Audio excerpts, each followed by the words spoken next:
Hello friends, welcome back to my channel. আজকে সকাল থেকে আমি ব্লগটা শুরু করেছি। সকাল 6:30টায় তোমাদেরকে দেখালাম যে কি প্রচন্ড পরিমাণে রোদ উঠেছে 6:30টার সময়। এখনো প্রচন্ড গরম। আর যেটা হয় সকাল থেকে তো প্রচন্ডই ব্যস্ততা থাকে, তোমরা জানো। আজকে সোমবার 29শে আগস্ট, মেয়ের স্কুল ছিল, ওকে ভাত খাইয়ে টিফিন দিয়ে স্কুল পাঠিয়ে দিয়েছি। আর ছোটটা এখনো ঘুম থেকে ওঠেনি। অন্যদিন উঠে পড়ে, কিভাবে বুঝতে পারে জানি না, কিন্তু আজকেও উঠতে পারেনি, এখনো ঘুমিয়ে আছে। আর আমাদের চা খাওয়া হয়ে গেছে, তো এবার রান্না শুরু করব। মোটামুটি এখন তো এই 10টা পর্যন্ত ভীষণ ব্যস্ততা থাকবে। হাজবেন্ড খেয়ে বেরিয়ে গেলে তখন আবার একটু হাতে সময় থাকবে। তো এখন রান্না শুরু করার আগে ভাবলাম তোমাদের সঙ্গে একটু কথা বলে নিই। আর তো তোমরা সঙ্গে থাকো, দেখতে থাকো। আশা করছি আজকের ব্লগটা তোমাদের ভালো লাগবে।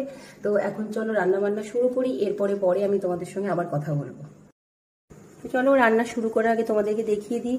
দেখো, চাল এখানে ভিজিয়ে রেখেছি, ভাত বসাবো। আর এখানে হচ্ছে আলু পটল কুচি করে কেটে রেখেছি, এটা রাতের তরকারির জন্য।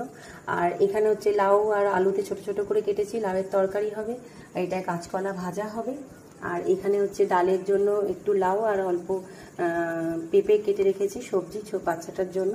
আর এখানে হচ্ছে ইলিশ মাছ সর্ষে পোস্ত দিয়ে হবে, সেটা বেটে রেখেছি।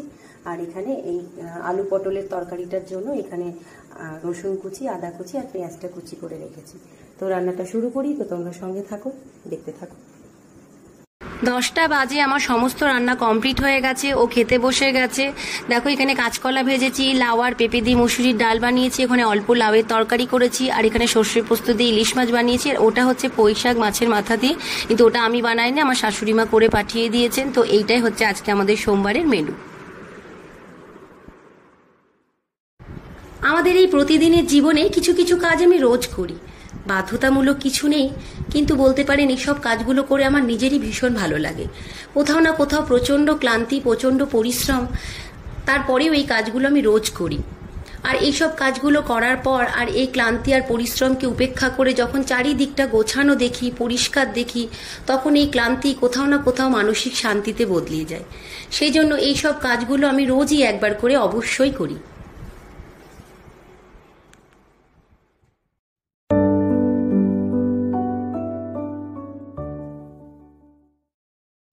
ঘড়িতে প্রায় 11:30 বেজে গেছে। আমার এই দিককার সমস্ত কাজকর্ম হয়ে গেছে। এবার একটু বেডরুমের দিকে যাব, প্লাস তোমাদের সঙ্গে একটা কিছু কথাও শেয়ার করব। গতকালকে রবিবার 28শে আগস্ট, কালকে আমাদের একটা অনুষ্ঠান ছিল। এখানে নয়, সেটা ছিল বীরভূম ডিস্ট্রিক্টের মধ্যে। তো এখান থেকে প্রায় 2 ঘন্টা লেগেছে যেতে, কিন্তু 2 ঘন্টা লাগার কথা না, রাস্তা ভীষণই খারাপ, তাই 2 ঘন্টা লেগেছে। কাল সকাল মোটামুটি 11টায় বেরিয়ে গেছিলাম আর রাত্রি 11:30টায় ঢুকেছি। কাল যেহেতু ছিলাম না, তাই বাড়ির অনেক কাজ এখনো বাকি পড়ে আছে, প্লাস যে জামা কাপড়গুলো আমি নিয়ে গিয়েছিলাম সেগুলো এখনো বের করা হয়নি, ভাঁজ করা হয়নি, প্লাস জামা কাপড়ও এখনো তোলা হয়নি, সেগুলোও পড়ে আছে, সেগুলোও তুলতে হবে, তুলে ভাঁজ করতে হবে। একদিনের জন্য কোথাও গেলে এসে তারপরে ভীষণই সমস্যা মনে হয়, যে বেশি কাজ মনে হয়, যে বেশি কাজ হয়ে গেছে। বাড়িতে থাকলে এতটা হয় না।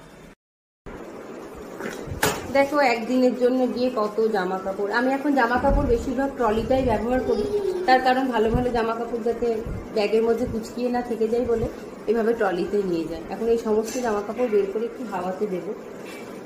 আমি যখন কোনো অনুষ্ঠান অ্যাটেন্ড করি তখন যে ভালো ভালো জামা কাপড়গুলো নিয়ে যাই, সেগুলো তো একদিন পরে ধোয়া সম্ভব নয়। সেই জন্য কি করি, এসেই হয় হাওয়াতে দিয়ে দিই, আর যদি কোনো কারণে সম্ভব না হয় তাহলে পরের দিন সকালবেলা হয় হাওয়াতে দিই, নইলে একটু রোদ্রে দিই, তারপরে ভালো করে ঝেড়ে গুছিয়ে ভাঁজ করে আলমারিতে ভরে রাখি। আপনারা যখন বাইরে কোথাও যাবেন বা বাইরে থেকে কোনো অনুষ্ঠান অ্যাটেন্ড করে আসবেন, তখন যে জামা কাপড়গুলো ইউজ করছেন সেগুলো যদি ধোয়া সম্ভব না হয়, তাহলে অবশ্যই চেষ্টা করবেন একবার রোদ্রে দিয়ে বা হাওয়াতে দিয়ে ভালো করে ঝেড়ে তারপরে ভাঁজ করে গুছিয়ে রাখতে। তার কারণ এখন তো গরমকাল, জামা কাপড়ের মধ্যে একটু ঘাম লেগে যায়, প্লাস ধুলো ময়লা জীবাণু সবই জামা কাপড়ের মধ্যে থাকে। আর এই ভালো ভালো জামা কাপড়গুলো তো আমাদের সবসময় ধোয়া সম্ভব হয় না, সেই কারণে একটু হাওয়াতে বা রোদ্রে দিয়ে ভালো করে ঝেড়ে গুছিয়ে রাখলে জামা কাপড়ের ধুলো ময়লা জীবাণু সবই দূর হয়। আর এইভাবে একটু রোদে দিয়ে ভালো করে গুছিয়ে রাখলে জামা কাপড় অনেক দিন অবধি ভালোও থাকে। আমি যখন বাইরে কোথাও যাই তখন সঙ্গে সঙ্গে এসে জামা কাপড়গুলো আলমারিতে ভরি না, আগে হাওয়াতে দিই বা রোদ্রে দিই, তারপরে ভালো করে ঝেড়ে গুছিয়ে তারপরে আলমারিতে ভরে রাখি। তো এই মুহূর্তে তো আমার সমস্ত জামা কাপড় ভাঁজ করা হয়ে গেছে, এবার এগুলোকে আমি আলমারিতে তুলে রাখবো।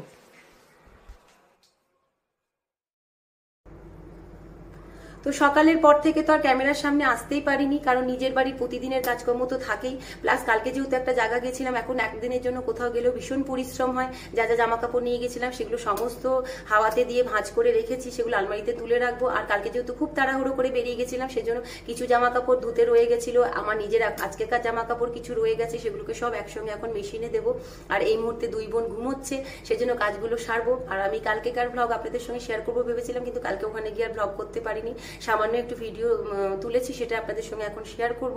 আর আজকের ব্লগটা আমি এখানেই শেষ করছি, অনেকটা বড় হয়ে গেছে। তো আমার ব্লগে আপনারা প্রতিদিনই কিছু না কিছু শিক্ষার জিনিস দেখতে পাবেন। আর সকাল থেকে রাত অবধি দুটো বাচ্চাকে নিয়ে কিভাবে কেটে যায় আমি নিজেও বুঝতে পারি না। এখন দুটো বাচ্চারা নিয়ে সংসার সামলানোর থেকে মনে হয় ইউটিউবের ভিডিও বানানোটা বেশি পরিশ্রমের, তার কারণ ভিডিও তুলতে তো বেশিক্ষণ সময় লাগে না, কিন্তু সেটাকে এডিট করে সমস্ত কিছু ঠিকঠাক করে শেয়ার করতে অনেকক্ষণ সময় লেগে যায়। আর আমার যেহেতু ছোট মেয়ে আছে, তো একটা না এডিট করবো মনে করলেও করতে পারি না, একটু করে এডিট করি, একটু করে কাজ করি, আবার একটু করে করি, এভাবে আমি ভিডিও বানাই আর আপনাদের সঙ্গে শেয়ার করি।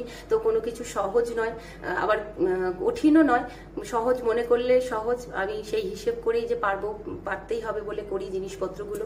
তো প্লিজ আপনারা একটু ভিডিওগুলো দেখবেন, সাপোর্ট করবেন, আপনাদের লাইক শেয়ারের ওপরে আমার আগামী দিনে ভিডিও বানানোর উৎসাহ বাড়বে। তো আজকের ব্লগটা আমি এখানেই শেষ করছি, কেমন লাগলো আমাকে অবশ্যই কমেন্ট বক্সে জানাবেন। আশা করছি আজকের ব্লগ ভালো লেগেছে, ভালো লেগে থাকলে প্লিজ লাইক করবেন। আর যারা চ্যানেলে নতুন, চ্যানেলটাকে এখনো সাবস্ক্রাইব করেনি, তারা প্লিজ চ্যানেলটাকে সাবস্ক্রাইব করে দেবেন। তো আজকের মতন আসি, আবার নেক্সট ব্লগে আপনাদের সঙ্গে দেখা হবে। নমস্কার।